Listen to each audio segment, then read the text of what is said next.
আসসালামু আলাইকুম। আজকে আমরা ইংরেজি বেসিক গ্রামারের সবচাইতে হট যে টপিক সেটা ভার্ব, সেই ভার্ব নিয়ে আজকে আলোচনা করব। তো আমরা জানি ভার্ব হচ্ছে একটা সেন্টেন্সের সোল বা লিভিং ওয়ার্ড বলা হয়, অর্থাৎ ভার্বকে বলা হয় জীবন্ত শব্দ বা একটা সেন্টেন্সের প্রাণ। তো ভার্ব কাকে বলে? ভার্ব হচ্ছে যে ওয়ার্ড দ্বারা কোনো কিছু হওয়া, কোনো কিছু থাকা এবং কোনো কিছু করা বোঝায়, তাকেই ভার্ব বলে। অর্থাৎ ভার্ব কিন্তু তিন টাইপের হয়। একটা হচ্ছে কোনো কিছু হওয়া বা না হওয়া, কোনো কিছু থাকা বা না থাকা, বা কোনো কিছু করা বা না করা। তার মানে আমরা বলতে পারি যে ভার্ব হচ্ছে টোটাল তিন ধরনের। প্রথমে এই তিন ধরনের হিসেবেই কিন্তু ভার্ব এসেছে, তারপরে বিভিন্ন প্রকারভেদ হয়েছে। আমরা একটু দেখি। অর্থাৎ আমরা দেখলাম যে ভার্ব হচ্ছে তিন টাইপের কাজ করে, অর্থাৎ কোনো কিছু হওয়া বা না হওয়া, কোনো কিছু থাকা বা না থাকা, কোনো কিছু করা বা না করা। এটা হচ্ছে ভার্বের প্রথম জন্মসূত্রে এভাবেই আসে। যেরকম কোনো কিছু হওয়া বা না হওয়া, মানে এখানে বি ভার্ব আমরা জানি, যেমন be verb am, is, are, was, were, be, been, being, এই যে আটটা বি ভার্ব, এই বি ভার্ব দ্বারা কোনো কিছু হবে অথবা না হবে। অর্থাৎ এই বি ভার্ব যখন কোনো বাক্যের মেইন সাবজেক্ট হবে, অর্থাৎ মূল ভার্ব যখন হবে এই বি ভার্ব, তখন কিন্তু ওই বাক্যের যে কর্তা সে কিন্তু কোনো কাজ করে না। যেরকম আই এম এ ডক্টর, অর্থাৎ আই এম এ ডক্টর এবং I am not a doctor, এখানে কি আমি কোনো কাজ করেছি? কাজ করি নাই। কিন্তু আমি হই ডাক্তার অথবা আমি ডাক্তার না হই, বা আমি ডাক্তার না, তার মানে কি বিভার্ব দ্বারা কি হবে? হওয়া বা না হওয়া কোনো কিছু বোঝাবে। এই আটটি বিভার্বই যখন একটা বাক্যের মেইন ভার্ব হবে, তখনই কিন্তু ওই বাক্যের সাবজেক্ট কোনো কাজ করবে না, ওই সাবজেক্ট কোনো কিছু হবে অথবা কোনো কিছু না হবে। সেরকম ওয়াজ, ওয়ার, হ্যাভ, বি, বিন, এগুলো সবই কিন্তু কোনো কিছু হয় বা না হয়। তারপরে এখন কি আমরা দেখব হ্যাভ ভার্ব। হ্যাভ ভার্ব বলতে আমি বললাম যে কোনো কিছু থাকা বা না থাকা। যেরকম আই হ্যাভ এ পেন, মানে আমার একটি কলম আছে, অথবা I have not a pen, আমার একটি কলম নেই। হ্যাভ, হ্যাজ, হ্যাড, হ্যাভিং, তার মানে এই যে চারটা হ্যাভ ভার্ব, এই হ্যাভ ভার্ব কিন্তু কোনো বাক্যে যদি থাকে সেই বাক্যের সাবজেক্ট কিন্তু কোনো কাজ করে না। তার মানে আমরা বলতে পারি না ভার্ব মানেই কাজ করা। অর্থাৎ তখন ওই হ্যাভ, হ্যাজ, হ্যাড থাকলে ভার্বের যে সাবজেক্ট থাকে সেই সাবজেক্টের কোনো কিছু থাকে অথবা থাকে না। যেমন আই হ্যাভ, আই হ্যাড, আমার কিছু আছে, আমার কিছু ছিল। আচ্ছা, তারপরে ডু ভার্ব কি?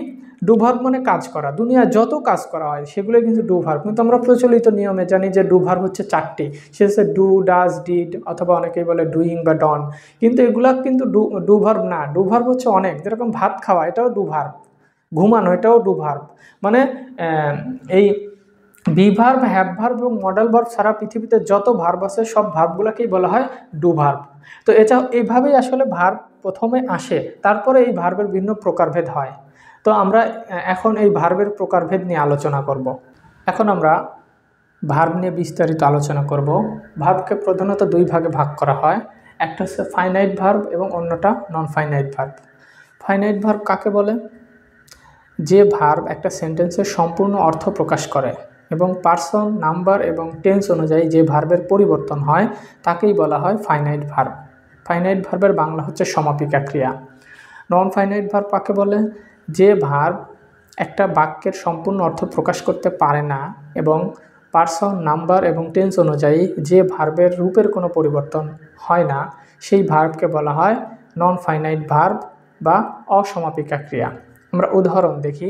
যেরকম আই ইট রাইস, এখানে ইটটা হচ্ছে ফাইনাইট ভার্ব, কেননা ইট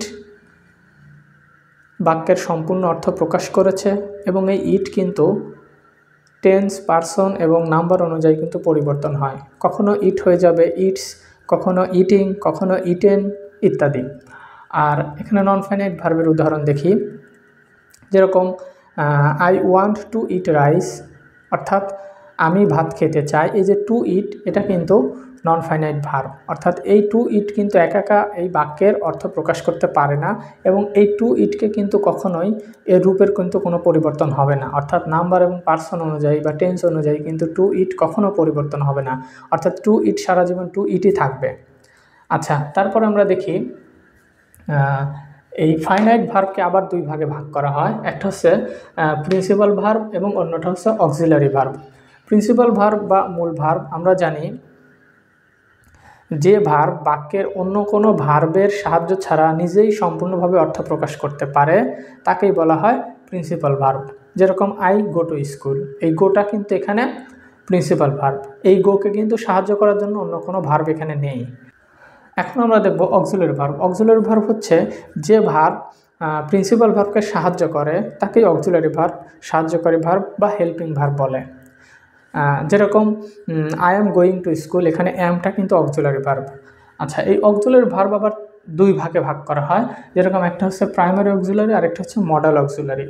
তাহলে প্রাইমারি অক্সিলারি হচ্ছে আবার তিন প্রকার। একটা হচ্ছে টু বি ভার্ব, একটা হচ্ছে টু ডু ভার্ব, একটা হচ্ছে টু হ্যাভ ভার্ব। তো টু বি ভার্ব কয়টি? টু বি ভার্ব হচ্ছে 8টি, অর্থাৎ যে ভার্ব দ্বারা কোনো কিছু হওয়া বা না হওয়া বোঝাবে। যেরকম am, is, are, was, were, be, being, being, এই 8টি হচ্ছে বি ভার্ব। আর ডু ভার্ব হচ্ছে ডু, ডাজ, ডিড, এই 3টি হচ্ছে ডু ভার্ব। আবার ডনও হয়, আবার ডুইংও হয়। হ্যাভ ভার্ব হচ্ছে 4টি, হ্যাভ, হ্যাজ, হ্যাড এবং হ্যাভিং। এপাশে মডেল অক্সিলারি ভার্ব। মডেল আরেকটা কথা বলে দিই, এই প্রাইমারি অক্সিলারি ভার্ব কিন্তু একই সাথে মূল ভার্বও হতে পারে, আবার সাহায্যকারী ভার্বও হতে পারে। আচ্ছা, এই মডেল অক্সিলারি ভার্ব কিন্তু কখনোই মূল ভার্ব হতে পারে না, এরা সবসময় সাহায্যকারী ভার্বই হবে। তো মডেল অক্সিলারি ভার্ব কোনো কোনো বইয়ে বলা আছে 18টি, কোনো কোনো বই আছে 13টি। তো আমরা দেখি মডেল অক্সিলারি ভার্ব কোনগুলি।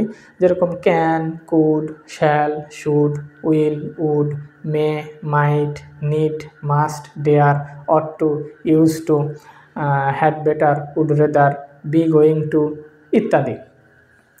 তারপরে আমরা দেখব এই প্রিন্সিপাল ভার্বকে আবার দুই ভাগে ভাগ করা হয়। একটা হচ্ছে ট্রানজিটিভ ভার্ব আর একটা হচ্ছে ইনট্রানজিটিভ ভার্ব। এই ট্রানজিটিভ ভার্ব কাকে বলে? ট্রানজিটিভ ভার্বের বাংলা হচ্ছে সকর্মক্রিয়া, অর্থাৎ যে ক্রিয়ার কর্ম আছে, অর্থাৎ যে সেন্টেন্সের একটা অবজেক্ট আছে তাকেই বলা হয় ট্রানজিটিভ ভার্ব। যেরকম আমরা বলতে পারি যে আই রিড এ বুক, আমি একটি বই পড়ি। এই যে রিড কিন্তু এখানে ট্রানজিটিভ ভার্ব, কেননা রিডের একটা অবজেক্ট বা কর্ম আছে, সেটা হচ্ছে বই। আচ্ছা, আর ইনট্রানজিটিভ ভার্ব কাকে বলা হয় বা অকর্মক্রিয়া? যে ভার্বের কোনো অবজেক্ট নেই বা কর্ম নেই তাকেই বলা হয় অকর্মক্রিয়া বা ইনট্রানজিটিভ ভার্ব। যেরকম আই ডান্স, আমি নাচি, তাহলে এই ডান্সের পরে কিন্তু কোনো অবজেক্ট নেই। বা আই প্লে, আমি খেলি, এরপরে কিন্তু কোনো অবজেক্ট নেই।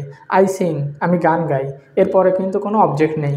তার মানে এগুলোকে বলা হয় ইনট্রানজিটিভ ভার্ব বা অকর্মক্রিয়া। এখন এই ট্রানজিটিভ ভার্বকে আবার কয়েকটি ভাগে ভাগ করা হয়। আমরা প্রধান কয়েকটি ভাগ দেখাচ্ছি। সেটা হচ্ছে প্রথমে কজিটিভ ভার্ব, তারপরে আছে ফ্যাক্টিটিভ ভার্ব, তারপরে কজি প্যাসিভ ভার্ব, আরেকটি আছে রিফ্লেক্সিভ ভার্ব। তো এগুলো আসলে অ্যাডমিশনের জন্য আসে, এগুলো আমরা বিস্তারিত পরে দেখব। ওপাশে আমরা দেখি non finite verb. Non finite verb কিন্তু 3 প্রকার। সেটা হচ্ছে পার্টিসিপল, জেরান্ড এবং ইনফিনিটিভ।